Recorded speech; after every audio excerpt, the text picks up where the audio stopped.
Hello hello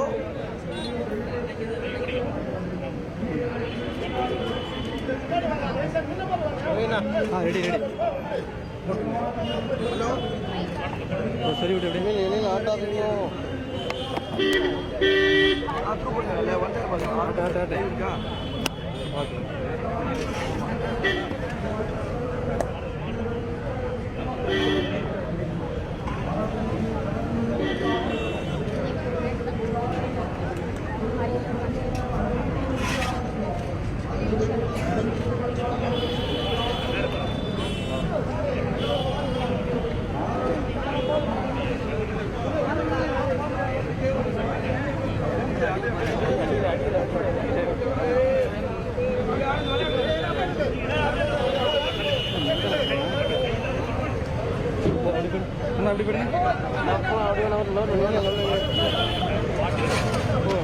அப்படி பண்ணி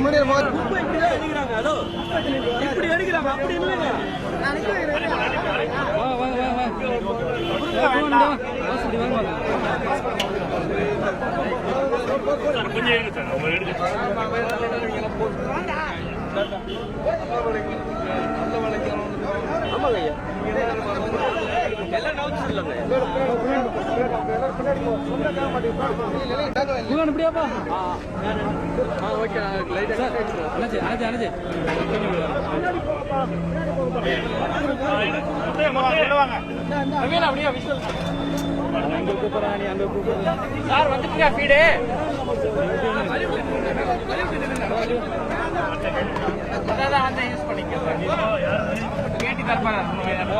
அப்படி போயிடல வாயில எழில் அப்படி போயிடலாம் விஷயம் தப்பா போயிடலாம்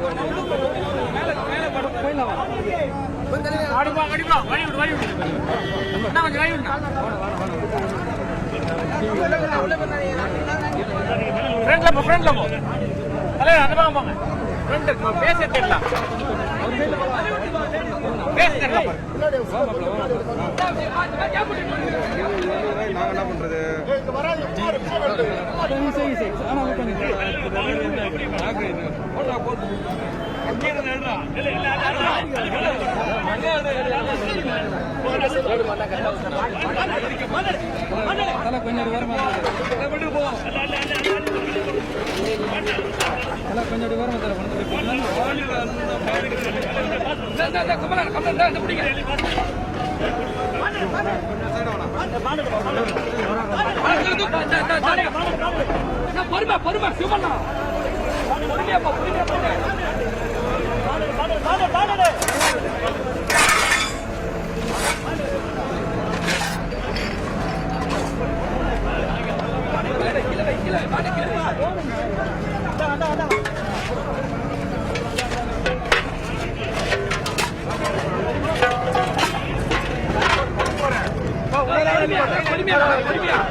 கொஞ்சம் மூவ் பண்ணி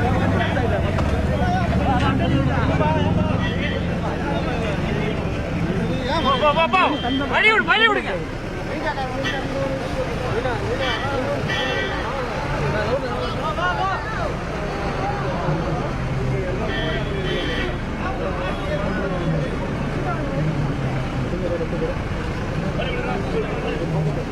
ஹலோ, சொல்லுங்க. பண்ணுங்க. ஏற்பட்டுக் கொண்டிருக்கிறது. ஏனென்றால் தேமுதிக தலைவர் விஜயகாந்த் அவர்கள் குப்பைகளை அகற்றும் துப்புரவு பணியில் ஈடுபடுவதை நேரடியாக பார்ப்பதற்காக மக்கள் கூட்டம் அலைமோதுகிறது. அதை நேரடியாக தற்போது நாம் பார்த்துக் கொண்டிருக்கிறோம். தற்போது தேமுதிக தலைவர் இந்த சாலையில் ஏற்பட்டிருக்கின்ற போக்குவரத்து நெரிசலை ஒழுங்குபடுத்துகின்ற காட்சியை நாம் பார்க்க முடிகிறது. அவர் என்ன சொல்லியிருக்கிறார், நமக்கு அவர் பேசினார். அவர் என்ன சொல்லியிருக்கிறார் என்றால், எங்களுடைய இந்த துப்புரவு பணியானது நிறைவாக தற்போது தொடங்கி இருக்கிறது, இது தொடர்ந்து நடைபெறும் என்று அவர் சொல்லியிருக்கிறார். அது மட்டுமல்ல, குப்பைகள் அள்ளும் பணியில் தீவிரமாக தேமுதிக தொண்டர்கள் ஈடுபட வேண்டும் என்று அவர் கேட்டுக் கொண்டிருக்கிறார். இப்படியாக தற்போது இந்த இடத்தில் நடந்து கொண்டிருக்கிறது. அனைத்து ஊடகங்களும் தற்போது தேமுதிக தலைவரை முற்றுகையிட்டு அவரிடத்தில் பேட்டிக்காக நின்று கொண்டிருக்கிறார்கள். பொதுமக்கள் தேமுதிக தலைவரை பார்ப்பதற்காக அதிக ஆர்வம் காட்டுவதனால் இந்த பகுதியில் போக்குவரத்து நெரிசல் ஏற்பட்டிருக்கிறது. அது மட்டுமல்ல, தற்போது அவர் என்ன சொல்லியிருக்கிறார் என்றால், குப்பைகளும் அள்ளும் பணியில் துப்புரவு பணியில் தேமுதிக தொண்டர்கள் முழுவதுமாக ஈடுபட வேண்டும் என்று கேட்டுக் கொண்டிருக்கிறார். இது குறித்து பேசுவதற்காக அவர் நம்மிடத்தில் இருக்கிறார். அதை நாம் நேரடியாக பார்க்க முடியும். சார் வணக்கம். நேரடி காட்சிகளை நாம் பார்க்க முடிகிறது. மேற்கு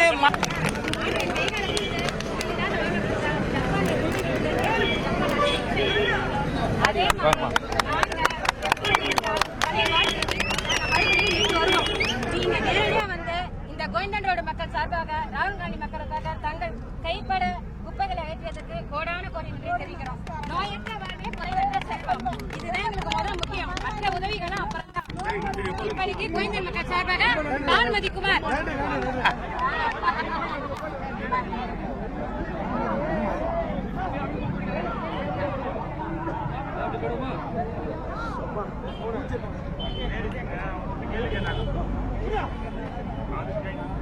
இதுக்கு வந்து தள்ளிட்டு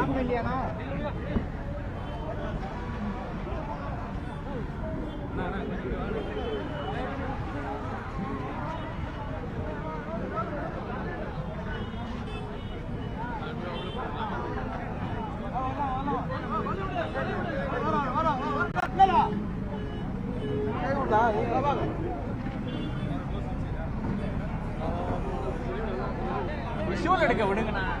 நீங்களே போய் முன்னாடி நீங்க உள்ள போங்க.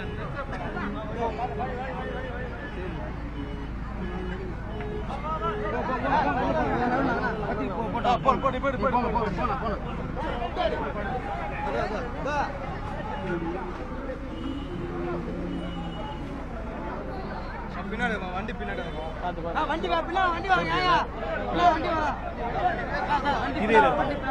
தெரியும் தெரியாம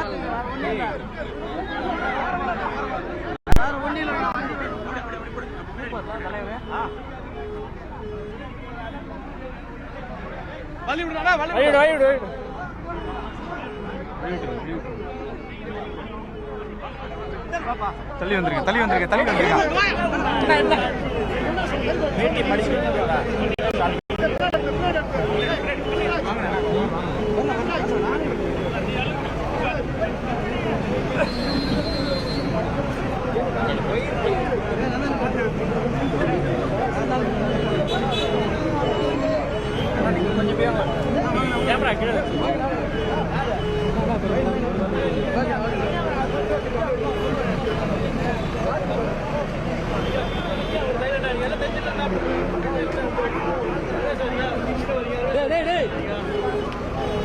ஏன்பா எல்லாரும் இந்த பக்கம் வரீங்க?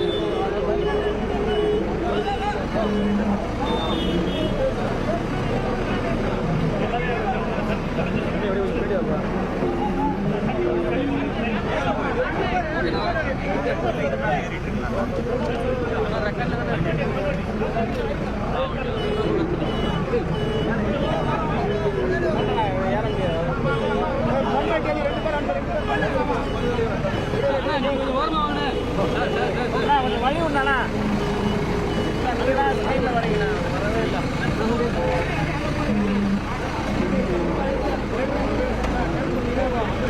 பாஸ் உள்ள போறீங்களா பாஸ்? அண்ணா நீங்க வாங்கண்ணா, நீங்க தான் வாங்கண்ணா, நீங்க தான் ஸ்கிரீன்ல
சொல்லுப்பா.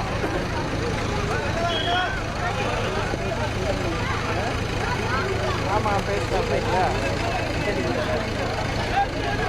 ஆமா பக்கம்தான் இருக்கலாம். எங்க இருக்க? அம்மா என்ன ராணியான வழக்கு போகுது. ஆமாம்மா நம்ம பைக்கு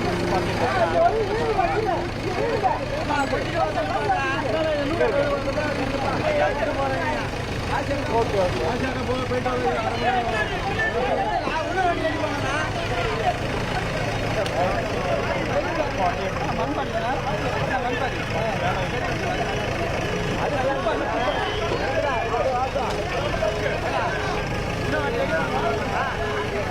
இங்கேருந்து கொட்டி அது கீழே கொட்டுதுங்க.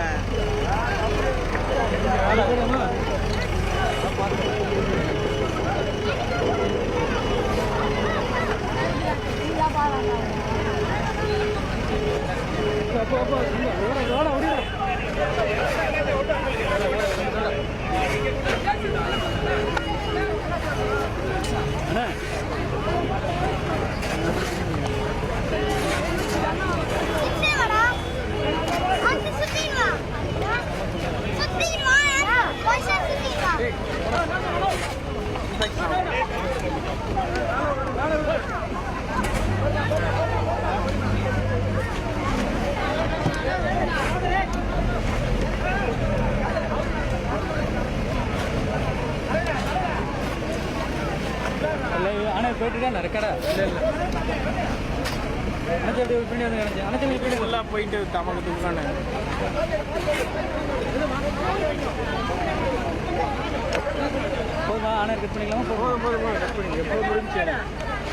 தொடங்கி இருக்கிறது.